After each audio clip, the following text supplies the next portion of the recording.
Hi, welcome to another edition of the MSDW podcast. I'm your host, Jason Gumpert, editor at MSDynamicsWorld.com. Joining me is Dan Morneau, assistant editor. And this week, well, it's here on Tuesday, Dynamics 365, along with PowerApps, Microsoft Flow, and the Common Data Service, all went into general availability. We'll be looking back at the launch and the lead up to it, including bright spots and some rough patches. So, Dan, let's begin. First, let's look at the Dynamics 365 launch itself. Our first story was Timing Dynamics 365.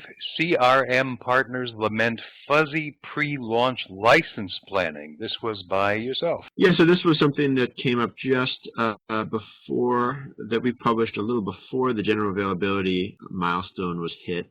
There was, I think you'd classify this under the rough spots category. There was some real concern among some CRM partners, CRM online partners who service the SMB space about what was really going to happen once November 1 rolled over and companies with renewals had to figure out how to transition. So this is really a concern around the existing customers not selling new CRM, not selling Dynamics 365, customer experience apps to new customers. And I think one of the things that happened was that Microsoft actually began advising partners very, very late that they were going to allow auto renewal for CRM Online through February 1st, 2017, which actually resolved some of the issue, because really what the main problem was final guidance didn't come out till November 1st for pricing and licensing from Microsoft, the official guidance there. And with customers who had to make, decisions anytime after November 1st, they didn't have the final decision, the final materials to really make that decision, especially if they needed to decide, how many of the different license types to buy,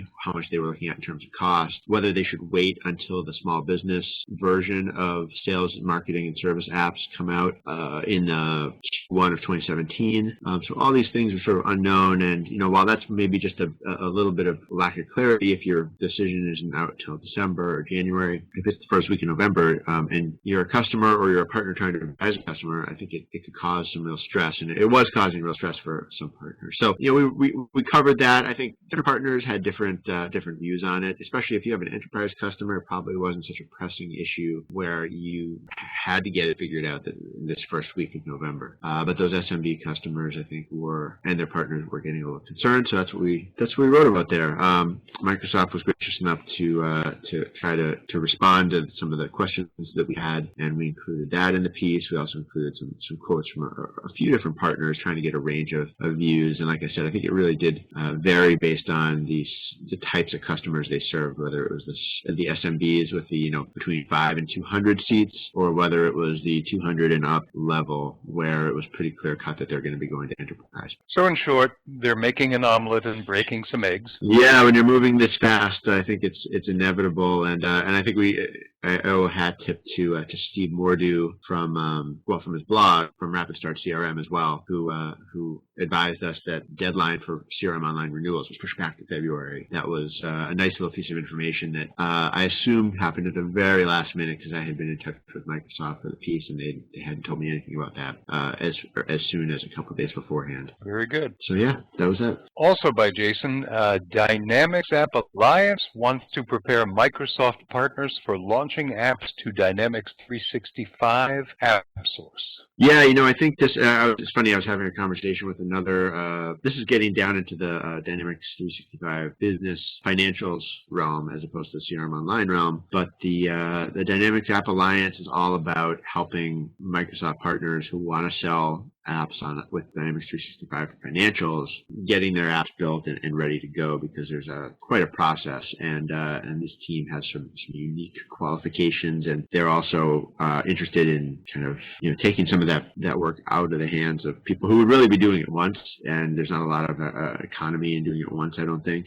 So I think they're onto something there. But there's a lot of questions about how you get apps into AppSource for sale with 365 for financials, and I think Dynamics App Alliance is probably going to understand it better than almost anybody else within the next few months here, as they try to help more partners through. I've heard some frustration from ISVs who tried to do it themselves. I suspect that will make and that's for AppSource in general, I should say, not just for 365 for financials. But I think as an AppSource process gets more mature and some people understand it, there will be I think people will look to experts like this to try it. So Dynamics App Alliance, it's just just in brief, it's really an effort by three different nav development or nav services companies. Liberty Grove, which is run by Andrew Good, Nav Skills, which is run by Mark Brummel, and then the team at Global Mediator, which I really don't know much about, but Andrew and Mark, who talked to me for this piece, really think highly of that team based in Denmark, I believe, and maybe with another office in Eastern Europe, who have a very strong track record of helping nav ISVs do app development, other sort of application development related services for bringing third-party solutions to market. And so I think three of them have a good combination of skills, and they're bringing it together to help. Everything from sort of planning apps and architecting them and even developing them, up through pushing them into app source, and I think keeping them healthy and relevant over time. As so, if the cloud, if the 365 as a SaaS solution changes, they're tracking that. Whereas all these ISVs, it might just be one more integration that they want to support, so they perhaps see value in farming it out. A lot of people are going to be wondering about this kind of need, I think, going forward. I started to say, I was having a conversation just earlier today where someone with Nav development experience was really trying to figure this out himself as well. It's not a simple landscape trying to look at the 365 financials opportunity. No, indeed. And, as easy as it sounds, you read one Dynamics 365 story after another, App Source success story after another. It ain't eBay. It ain't selling your old Nancy Drew books on Amazon. This is really intensive specialty work. I would say this requires a level of expertise above sort of where it's been painted. This is not business user stuff. Yeah, and it puts, it's funny because I think above the surface, if you're a consumer and you look at AppSource, it's pretty nice, and I think it'll get even nicer. I think it'll really become more. Right now, it's kind of a directory. You can do some installation, but it will become an even more comprehensive sort of application platform or application service.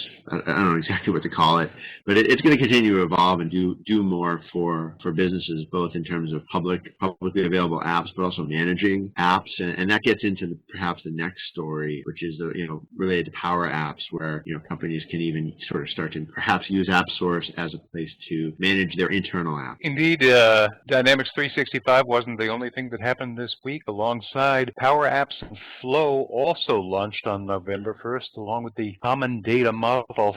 So let's look at a few stories there. First, we've got Microsoft will launch PowerApps and Flow on November 1st, now with more enterprise muscle. And this was also written by you. Yeah, so I don't know if other people knew they were definitely going to do a general availability release on November 1st. I was a little surprised when I heard the news, but I also think it makes a lot of sense for them. And I give Microsoft credit. They got PowerApps. I think they just did basically 5, 6. I mean, they did a lot of general availability on November 1st. All the 365 apps that were in process are now released. That's the 5 CRM ones, which, they kind of already existed. There's financials, there's PowerApps and Flow and Common Data Service, as it's called now. And those all went into general availability on the same day. Those are different teams, different R&D efforts. And they're all cloud, so, it's not exactly like shipping DVDs used to be when it came to a software release. But still, I mean, they were able to push all of those out at once, which is really an interesting change, I would say. So yeah, PowerApps and Flow, enterprise muscle. I think that was the thing that jumped out to me. That's why it's in the headline. Like I mentioned before, if you saw demos of PowerApps and saw demos of Flow in the past, it looked sort of like something. It was cool technology, but it also looked like something that one person might develop and then share with a few people, but very, very ad hoc, really lacking any controls. They didn't really show any controls. But now that was the big change, I think, with the released version, is that there's a role for IT to play in this, and there is a set of administrative tools and controls that can be implemented, both in designing access to the apps themselves, access to the data in the apps, and how the apps are distributed. And specifically, there's a plan to put them into AppSource, so you can have sort of your own private organizational AppSource, section of AppSource. Perhaps I actually haven't really seen the details on it, but the idea that you can publish things there internally that aren't third-party ISV solutions, it makes sense, and I think it'll strengthen uptake of AppSource, which is absolutely what Microsoft wants. Next up is Common Data Service reaches general availability with entity updates, PowerApps guidance. This also happened on Tuesday. We're talking about Common Data Service. You would know this as the Common Data Model, which is what we've been hearing about for several weeks, and I believe was announced at Ignite. The common data model has been floated for several months. The first sort of public access to it, I believe, was in a preview that started in August, which we covered briefly. And that was where they sort of introduced first set of entities. And it's all about the entities. It's like what the business entities that will be represented in the system. I think the big takeaway with the general availability is that they made some tweaks to different entities. I think they added some, they removed some, they changed the way they're represented in terms of the type of data. And they said that's our general availability with the standard entities. I don't think there's a lot of surprises there, but I think they had to freeze a couple of things in the process of going live. But yeah, so I guess the other detail maybe is that Common Data Service, the name change, it's basically still the Common Data Model, but I think it's also meant, if I understand it right, to include not just Common Data Model, but also the integration portion. It's going to allow for integration to specific apps, but also to custom apps or to custom APIs or also to on-premise systems. Next up, we have some partner-related stories for Dynamics 365, and they are coming fast and furious. First one was a guest column by Glenn McPeak. He's CEO of Data Masons, asking the provocative question, integration for Microsoft Dynamics 365 for operations, improvement or disappointment? Boy, this has probably been one of the most popular topics on the new AX7 since its launch is this integration story. We've talked about it before. We've had Don Riggs from Invista on talking about it here on the podcast, and he's written about it for us as well. And based on the popularity of this article by Glenn McPeak from Data Masons, and judging by the interest in the related webcast that he is going to be hosting next week, this is a hot topic for AX still. The topic of, and I was also happy to see that what Glenn wrote about really, I think, dovetailed well with Don's take on it. Glenn's is obviously, it's a different take as an EDI, as the CEO of Data Masons and EDI solution vendor. He has a slightly different outlook, but clearly there's been a lot of thinking about how AX customers are going to use the available integration tools to get the kind of integration, whether it be EDI or some other kind of messaging, into and out of the new AX, because it's not going to be exactly the same as it was in AX 2012. Yeah, the stories I'm hearing about integration, I heard one fellow describe it as an anticipantment. That was just a tweet, if I recall correctly. But yeah, the road's a little rocky, clearly. There's some of the pieces are there, and I think the story will continue to evolve. Another sort of component of that story could be another piece of Microsoft technology like Azure Logic Apps, which is a very cool technology that I'm looking forward to writing and learning more about myself. As if on cue, here's our next story. Envista launches Enhanced Integration Framework for Microsoft Dynamics 365. Yeah, I mentioned Don Riggs, and he is a senior architect at Envista, and it's no surprise that he knows a heck of a lot about the integration options for AX and the need for an integration framework. I think he's one of the people who's probably looked at it more closely than almost anybody else. And his firm, Envista, has their own solution, their Enhanced Integration Framework, to allow for sophisticated integrations with AX7, doing things that the out-of-the-box tools they say can't do. So they launched that pretty quickly after the Dynamics 365 for operations general availability, and it serves as a framework for development of AX integrations and a range of them. So whereas Data Masons obviously is focused on EDI, I think the Enhanced Integration Framework is looking at ways to connect EDI, WMS, TMS, 3PL, and e-commerce solutions with AX, with the new AX.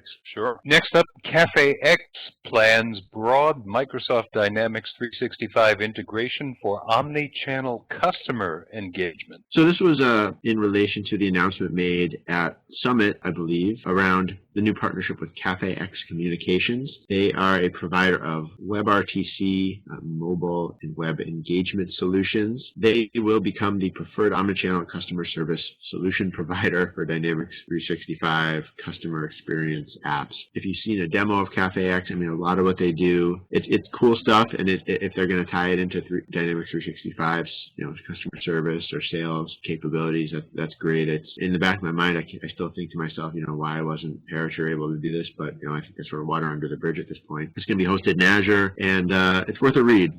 It's got some input from the CafeX team and talks about what their plans are with Microsoft, where they're starting, where they think they'll take it to. Yeah, one thing I've observed, why not Parature? Microsoft is not sentimental. Not in the last That's couple true. of years. They see a more elegant solution from a startup you've never heard of. They're all over it, and by the time you hear about it, they're done. Been tested. If I had to just guess, and this is total pure speculation, nothing more, but Microsoft is not sentimental, but they're also not into sort of wasting money. So my guess is they looked at what Parature could offer them right now, or what it would cost to get it up to meeting whatever specs the product management team had in mind for the next generation of omnichannel communications inside of CRM, which I know is a big requirement in and of itself. Getting that into dynamic CRM, it probably was a huge lift and too much to justify. That's my best guess. Okay. Next up, we've got two very practical guest pieces from Real Dynamics, from their Raul Mota and Yogesh Kasat. Two great pieces about Dynamics 365, and here they're aiming for the practical. The first by Raul is Supply Chain, What's New in Dynamics 365 for Operations. Here, Raul describes no more clumsy workarounds in the supply chain in Microsoft Dynamics 365 for Operations. Those capabilities, they're integrated and they are native functionality.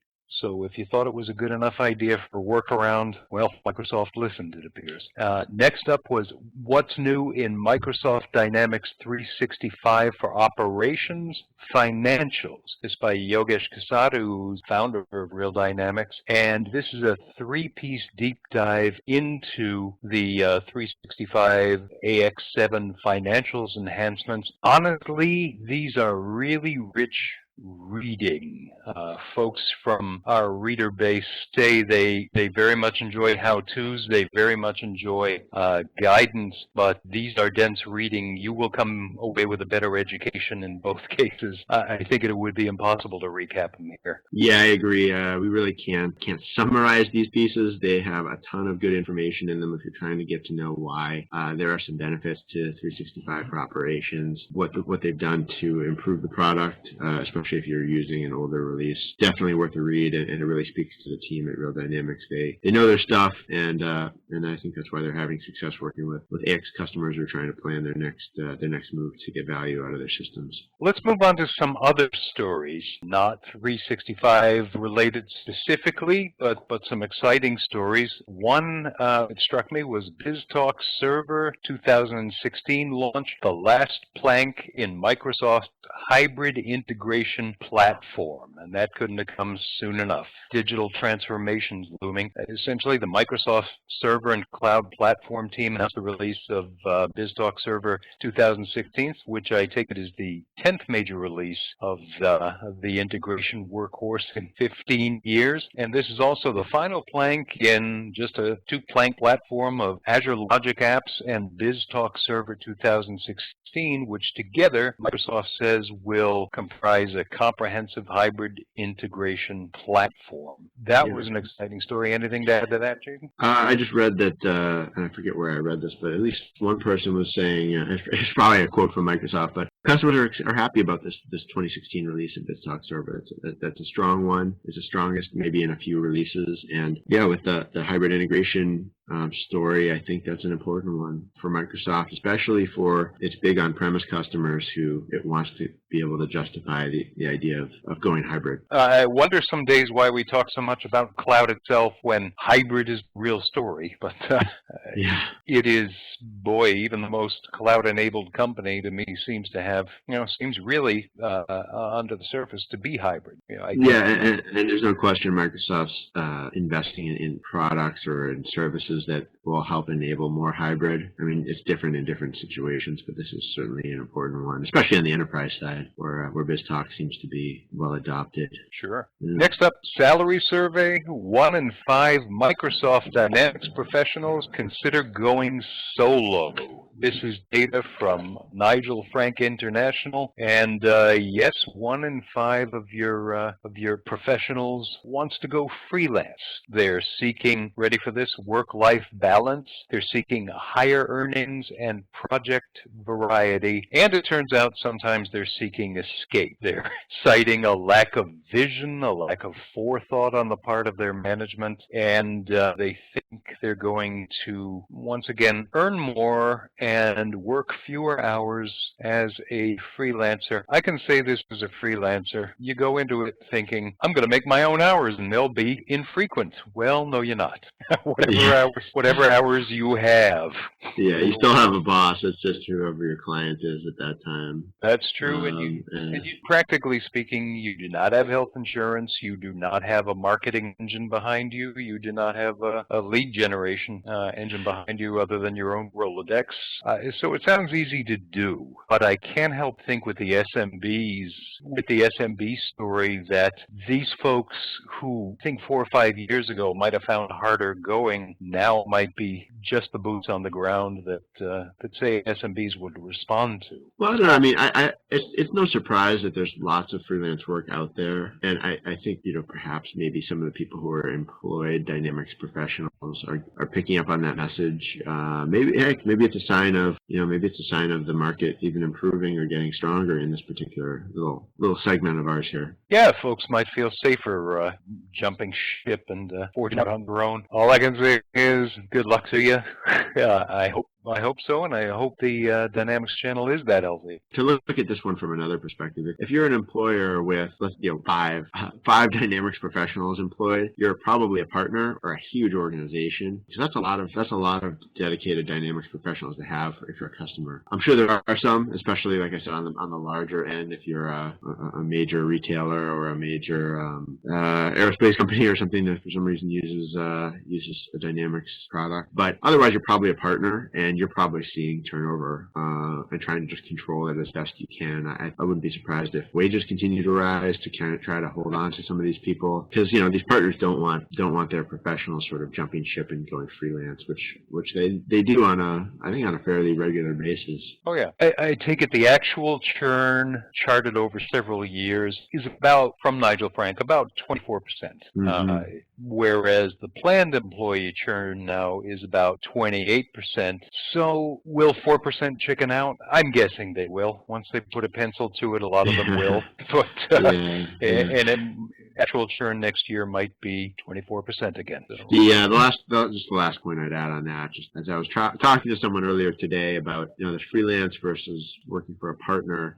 From a customer's perspective, customers know when they find a good resource who has good Dynamics knowledge and can really help them get their work done, get an upgrade done, get an implementation done. And one of the weaknesses that partners have is that they will often not bring their A team to every client. So you'll maybe meet with their A team on the sales. I mean, you hear this in other consulting situations, not just Dynamics, but you'll meet with the all-star in the pre-sales and the planning, and when they set up the implementation team to start spending hours on your project, all of a sudden there's people you don't know and they're not doing such a great job. That's a problem with Dynamics too, and I suspect customers who can find a freelancer who they really trust, they're going to go with them over a partner, and that demand could also, people who know they're good also know that they can take a billing maybe not quite as high as what a partner charges, but still make a lot more money than on a salary, and find some loyalty too. Sure. As a matter of fact, I might move up a story here. We were going to save this for last, but we've got an MVP profile, and this woman has been a freelancer for well over a decade. This was a Canadian GP MVP, Jen Kuntz, who was just awarded her MVP status, and she has been once again a freelancer for several years. I think she's been a professional, sort of a service professional for at least 10 years. I think she's spent a little bit of time at partner organizations too. Yeah, she's been at it for 15 years now, I'm finding, since 2001. She said her early work was based largely on successful GP implementations, but now now she's doing more of the sort of high-level consulting, as well as what I would call brick and click, getting it done. So there's, she's very much an advisor as well as a sort of an integrator. But I think too, she's kind of the class that Microsoft looks for. She's very eagerly shares her information. She does so on a blog. She's not jealous about keeping her secret sauce in-house. And I think Microsoft is really relying upon these MVPs and the independents to amplify that channel experience.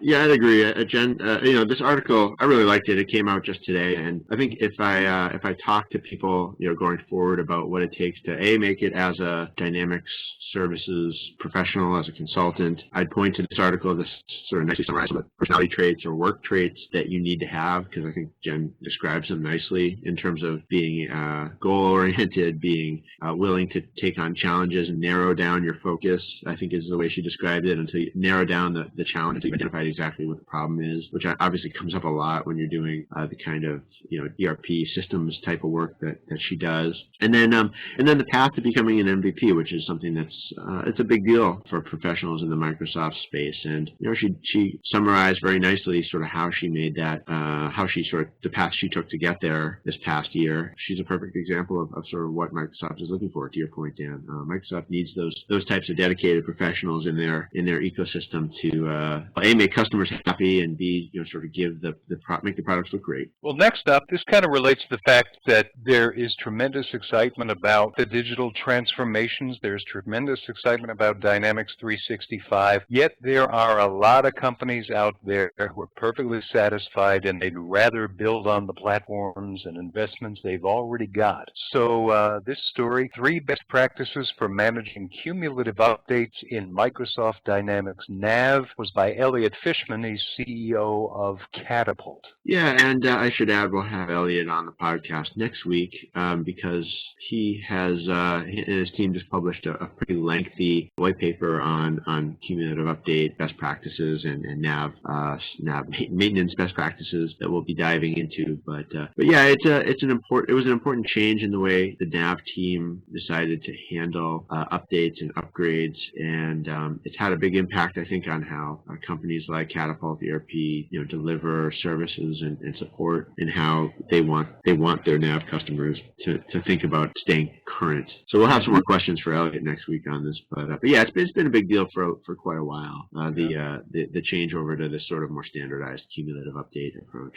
Sure, I'm eager to hear how he thinks it's working. Next week, why don't we move on, Jason? What stories do you have coming up? Yeah, absolutely. We have hopefully we'll get it out next week, but a potentially very interesting case study on sort of an XRM development piece that really pulled in some great components of not just CRM, but Azure IoT and Power BI and SharePoint and a whole Azure Logic apps. Hopefully we'll have that piece out next week from a guest contributor. We also have another webcast that's going to unpack some of the digital transformation data that we've been slowly pushing out there with a CRM webcast focused on BI and BI needs and digital transformation views of the dynamic CRM community. So that's on Tuesday at noon Eastern, I believe. What about you? Well, I'm looking at a few stories. First off is an everything you need to know about digital transformations piece. Hint, it isn't paperless, and it isn't just an ERP implementation. It's far more than that. We'll explore that idea with Eric Kimbling of Panorama Consultants. After that, we'll look at Dynamics AX in advertising and marketing, that with Andy Yeomans of SA Global. This is a service industry which has a lot to tell the self-sufficient modern enterprise about its sales and marketing efforts as they, I think, take a greater hand or greater self-direction in that. And finally, we'll also be looking at getting started with bots. This is a guest ed from CRM MVP Andre Margono. Bots, of course, are what's behind Microsoft's NFL fantasy football app. It's behind a McDonald's is apparently using a bot right now. So these things are practical on the big scale. They're also practical on the smaller scale, and Andre Margono will explain how. Good stuff. I'm looking forward to it. So this has been another episode of the MSDW podcast. Thank you so much for listening. If you'd like to be on the podcast, maybe you're an ISV with a product release or a consultant with a case study, or perhaps you're a Microsoft partner with a unique slant on the Dynamics product space, feel free to drop us a line. I'm Jason Gumpert. You can reach me at jgumpert@msdynamicsworld.com. And I'm Dan Morneau, Assistant Editor. I'm at DM as in Matthew, AURN as in Nickel O, at msdynamicsworld.com. Thanks, Dan, and until next time, we're MS Dynamics World signing off.